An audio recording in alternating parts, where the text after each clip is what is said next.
ছাত্ৰীসকল তোমালোকৰ 4th unit text পৰীক্ষা বা যেটো এনুৱেল এক্সাম এই এক্সামটোৰ কাৰণে মই কুৱেশ্যন পেপাৰ লৈ আহিছো যেটো তোমালোকৰ হিন্দীৰ কুৱেশ্যন পেপাৰখন তোমালোকে লাষ্টলৈকে চাবা ফুল মাৰ্কস 50 কিছুমানে 100 হয় কিন্তু চাব পাৰিবা এনে ধৰণৰ প্ৰশ্ন আহিব এতিয়া প্ৰথমটো আছে মেৰা নয়া বচপন কবিতা কে 8 পক্ষিয়া कंठस्थ लिखो और कविता के कवि का नाम लिखो या তোমালোকক হেতু মেৰা নয়া বচপন এই কবিতাটো আঠখাই লিখিব দিছে আৰু কবিৰ নামটো তাত উল্লেখ কৰিব দিছে যে তোমালোকৰ 8 একে 9 নম্বৰ থাকিব নেক্সট 2 নম্বৰটো কৈছে নিচে দিয়ে গই प्रश्नों का संक्षेप में जवाब दो 10 के ইয়াত 10টা ইয়াত দিব দিছে নিশ্চয় 11টা আছে 11-12টা মান আছে তোমাৰ 10টা জাস্ট লিখিলে হল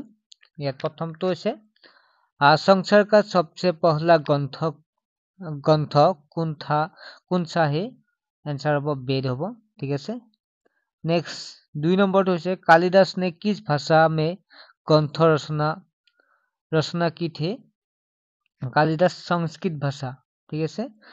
नेक्स्ट गतो समीरण के सहयोगियों के नाम लिखो आंसर আব্দুল और মৃদুল ছাত্ৰসকল আমি আগবঢ়াৰ আগতে তোমালোক জনাই থওঁ তোমালোকৰ এটা সুখবৰ কিয়নো তোমালোকে জানা যে টিউচনটো এটা আজিকালি প্ৰয়োজন বিদ্যালয়ত তোমালোকে বহুতে বুজি নাপায় সেইকাৰণে টিউচনটো বহুতে প্ৰয়োজন আৰু সেইভাবে টিউচনটো তোমালোকে যেনেকৈ নহওক কষ্ট কৰি হলেও ল'ব লাগে বিদ্যালয়ৰ পৰা আহি কি আকৌ টিউচনত যাব লাগে ভাগৰ লাগে তাৰ পিছত আহি ঘৰত ৰাতি পঢ়িব মন নাযায় লগতে 12 দিনৰ পিছত তোমালোকক সাৰে টিউচনৰ পইচাৰ কথা কয় আৰু তোমালোকে ঘৰত ক'ব লাগে মা দেউতাই বিচাৰি ফুৰি হাবাথুৰি খাই আৰু 2-3 মাহ পঢ়াৰ পিছত বাদ দিব লগা হয়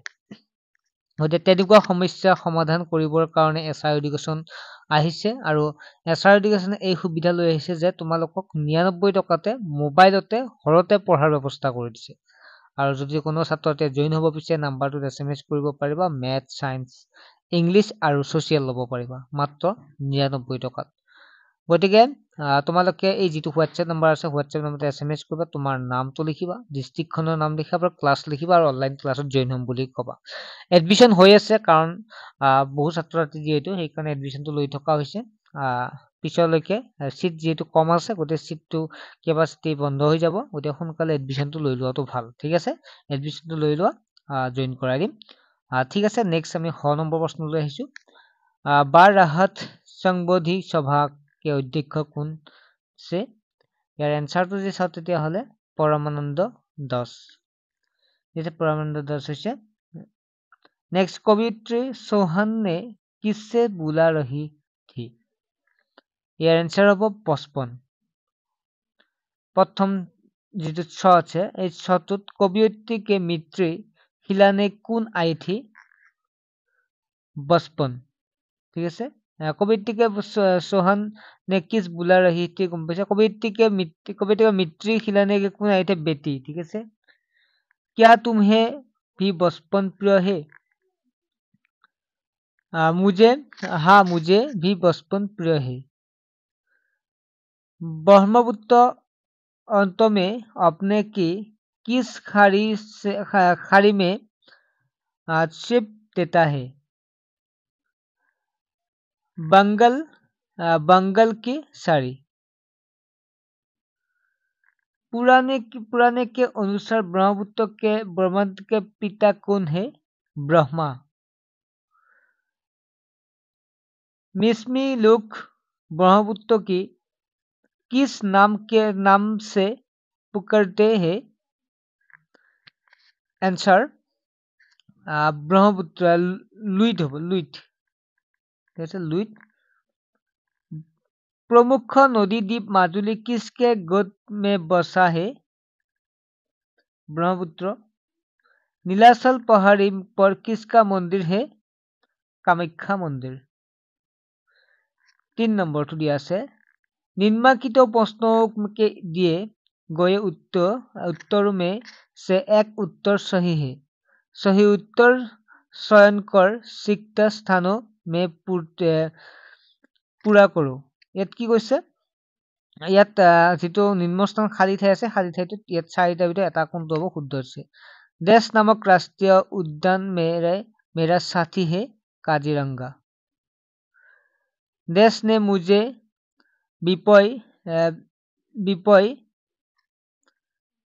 विषय बनाकर एक उपन्यास लिखा है देवेंद्र सत्यार्थी।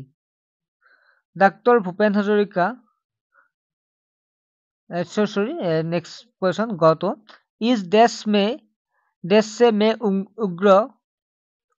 हो जाता है थकान। घ मेरे किनारों पर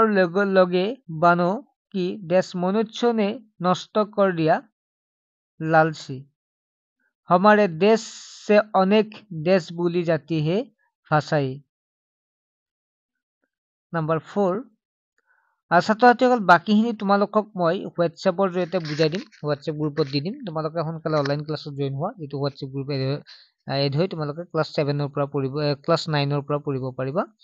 গতিকে এইখিনি মই হোৱাটছএপতে দি দিম। যিসকল ক্লাছত গ্ৰুপত আছে তেওঁলোকে এনচাৰখিনি পাই যাব। বিপৰীত লিংগ লিখো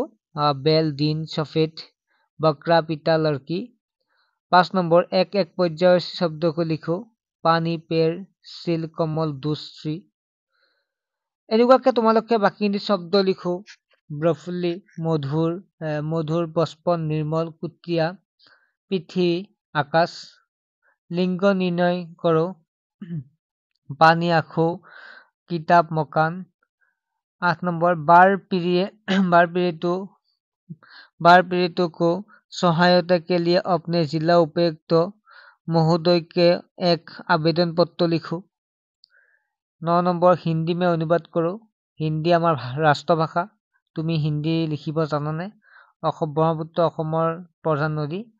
বাংলা মাধ্যমৰ বাবে হিন্দি আমাদেৰ ৰাষ্ট্ৰভাষা, তুমি হিন্দি লিখতে পাৰো কি? ব্ৰহ্মপুত্ৰ আমাদেৰ প্ৰধান নদী। ছাত্ৰ ছাত্ৰীসকল আশা কৰোঁ তোমালোকে কুৱেশ্যন পেপাৰখন বুজি পালা, আৰু লগতে এনেকুৱা কুৱেশ্যন পেপাৰ আহিব তোমালোকক সেইকাৰণে আইডিয়া কৰি দিয়া গৈছে যাতে তোমালোকে মানে পৰীক্ষাত আহিলে পাৰা।